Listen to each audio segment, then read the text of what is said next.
am I about to illustrate for you, good folks? What's that? The bridge illustration. Yeah.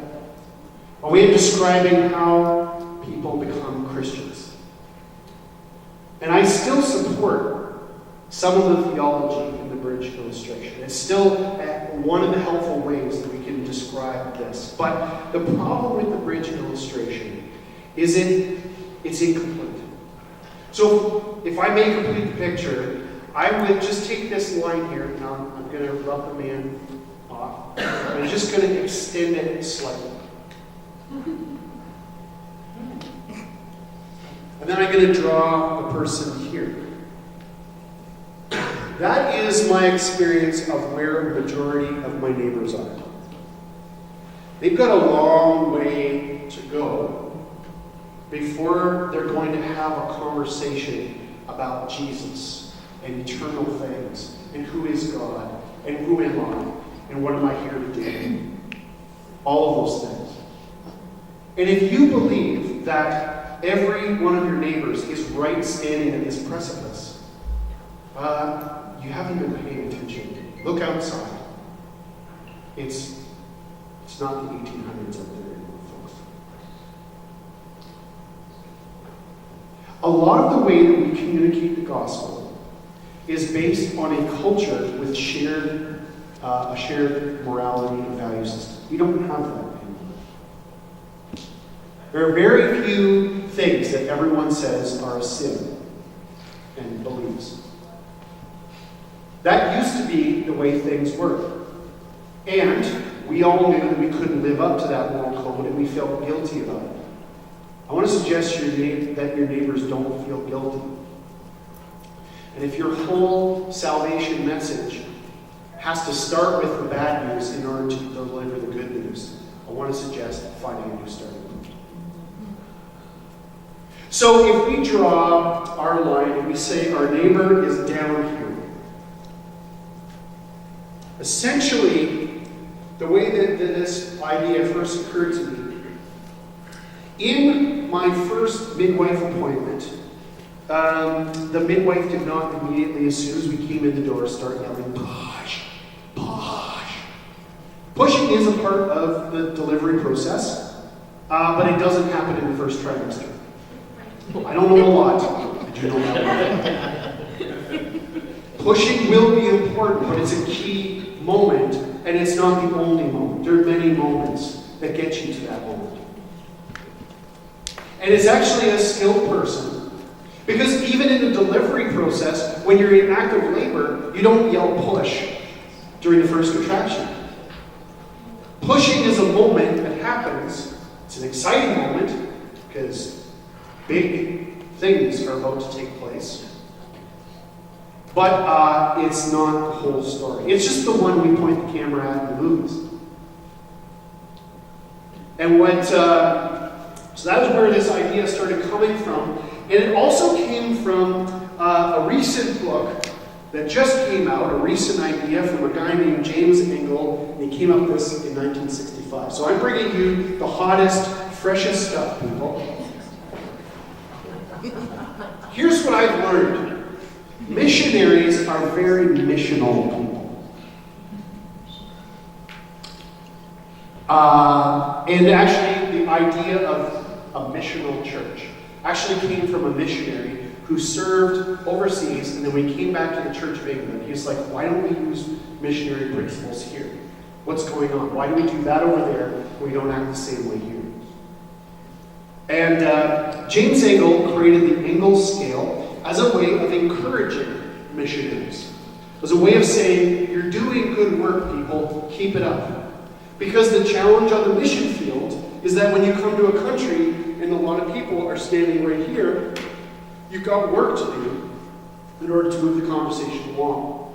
If you pay attention to the writings of the mothers and fathers of modern missions, you will realize that many of them went to places where they saw absolutely no results. They died not seeing those results.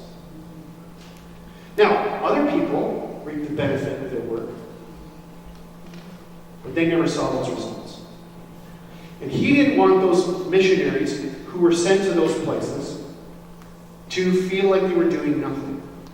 He needed that to change for us. One of the things I want to suggest to you is that maybe on our shift, it's going to get a lot worse before it gets any better. I want to ask you, are you willing to do work in obscurity?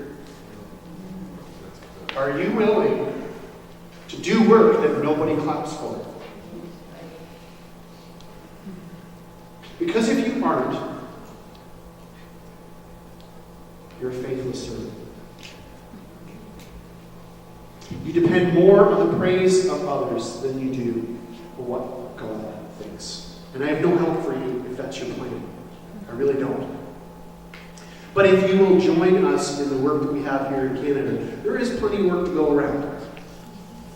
So let's talk about the angle scale here very briefly. So I've adapted this, so this is not necessarily exactly the way the original manuscripts came out, but what I have here on this side is the journey that your neighbor is on.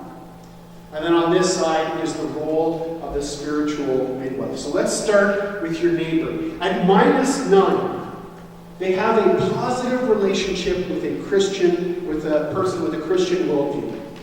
So, lots of our neighbors are actually at a -10. Meaning they don't have a relationship, a positive relationship, with a Christian who holds, or a person who holds a Christian worldview. Now, they may be in a relationship with someone who has a Christian worldview, but it's not positive. And many of us are that to our children, and our brothers, and our sisters, and our cousins, and our aunts. And one of the things that we can do is actually, to change that, is to develop positive relationships. Let's just start there, shall we? You are doing something powerful and important when you have a positive relationship with someone. You are not doing nothing. You are doing something profound and important. By the way, if you can't see this, I apologize. The slide, it's got a good projector here. It's pretty good compared to some of the I've done. I also just need a graphic designer to help me with this one. So anyone out there wants to help me, great. -8, the awareness of a supreme being, but not the gospel. So some of our neighbors are already here. Maybe they're at a -8 in terms of they already believe in a supreme being, but they don't have awareness of the gospel. And they just need a Christian to connect with them. They need to be in a positive relationship with a Christian. And then at -7, they're a person who has some awareness of the gospel. So if I start in a relationship with my man Calvin, and I'm a normal person, normal Canadian, I will be maybe like, I don't know any Christians. That's, by the way, a very real possibility for our neighbors. We're now 3 generations deep. We've had people, nuns, who became nuns, who raised nuns, who are raising nuns. Okay? So it is entirely possible that Calvin is the first Christian that I meet and am in a positive relationship with. And maybe I have an awareness of like a spiritual world out there, but even if I don't, he might be my introduction to, oh, maybe there is something to the world beyond what I can see. Maybe it's not all just stardust and accidents, right? And when I'm in Calvinville, what happens to me is I start to think, Calvin seems to believe something specific. Like it's not like vision, dream board, and the secret with him. There's like some kind of like story, and his God is kind of specific. Has personality traits and did a thing. I don't really understand. But there's something here that I didn't know about before. I have an awareness that there's like this Jesus person or something. I don't really get it. So there's an initial awareness, and then there is an awareness of the fundamentals of the gospel. So as Calvin and my conversation continues, and he talks to me a little bit more about what he thinks about the world around me, I can begin to understand what the fundamentals of the gospel are. And then, and here's where something really potent and powerful starts to happen, maybe I begin to grasp the implications of the gospel. So at this stage, all I am, it's just Calvin's opinion and Jared's opinion.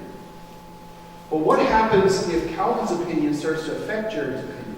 Or I start to recognize that if I believe what Calvin believed, I would really actually have to change a lot about my life. Like, presently, I'm in charge of my life, and it seems like Calvin has another leader in there somewhere. Calvin's under a different kind of authority than I am, and I'm not sure I want that. Now, I know that sounds negative, but that's actually progress, friends. Remember how Jesus said things like, eat my body, drink my blood, weird things like that? You know how he talked about, like, my goal is for you to commit spiritual suicide by daily killing yourself on a Roman execution device? Pick up your electric chair and follow me. Drag around your lethal injection table every day. Remember that part? That sunshine, lemony, pastel-colored Easter idea? Well, this is when our friends become a little bit offended, a little bit threatened, a little bit like, you're nuts, Calvin. I mean, that's cool for you, but that would not work out in my life. That's actually progress. A person is making a decision about Jesus, folks, at this stage. Might not be a positive decision. Lots of our neighbors will leave it at that. They'll go, I know the story, and I'm out. But sometimes, people, despite their best efforts, fall under the influence of the Holy Spirit. And they develop a positive attitude toward the gospel. And now they're in a dilly of a pickle. Because they've got this story that sounds, well, they know it will change their life. And, unfortunately, they have a good attitude there. They think it might be good. So we're now, Calvin and I are in a weird spot because I both want and don't want what Calvin has to offer. I'm scared to want what Calvin has to offer. And then I start counting the costs. And that's a real back and forth, difficult situation for me. And then, miracle of miracles, at some point our friends actually make a decision to act. And that's where they stand on this precipice, as they think about eternal things, as they think about, where is my life going? What do I think? Where do my loyalties lie? What are ultimate meanings and truths for me? How do I think about the world? And they make a decision to act. And faster than fast, as we've seen so many times, once you make that decision, it's almost as if, while you're still a long way off, God comes around. And before you can get out your words, He's already giving you new clothes, and got a ring on your fingers, smooching you, and inviting you to a party. And so you engage in repentance and faith. Sometimes God doesn't even listen to you while you're saying the words. Right? You know the story of the prodigal son. It's not really... Yeah, anyway. And then something happens to you. You're reborn. You are transformed from the inside out. Something profound under the surface has happened. And you might not look any different that moment, but you are different in that moment. Does that make sense? That is going to be a reality that emerges at the center of your life, of your heart. And it's not going to stop. It's just going to keep developing and growing and taking up more and more space in your life. And then, of course, there's a post-decision evaluation. There's a moment, the Bible talks about this. It's a good book, guys. You should get it. It's really a good read. Jesus casts the seed out. It takes root, but some of that seed falls on hard ground or gets choked out by the weeds, and that just happens to people. Doesn't mean there's a problem with the seed, it just means that's what happens sometimes. And then a person needs incorporation into the body, into the community. They need to feel as if they belong. This is often a real challenge for us. And then they need to engage in some conceptual and behavioral growth. Sometimes people don't know the full story. Sometimes they don't know all the facets. Sometimes they don't know the full depth of their sin. Sometimes they don't know the full depth of God's grace. They just don't know sometimes. And if your church doesn't have a plan to help people figure this stuff out, it means that you're used to being barren as people. Because if you've got a bunch of baby Christians wandering around, eventually one of you is going to come up with a brilliant idea. We should help these people. But if you haven't had one of those in a long time, it feels like weird. Why would you have it if no one's going to come? And then what we're seeking is for our friends to no longer just mediate the relationship with Jesus through us as their community, but to build more and more direct connections to the source themselves. To experience genuine communion with God. And then, of course, we're looking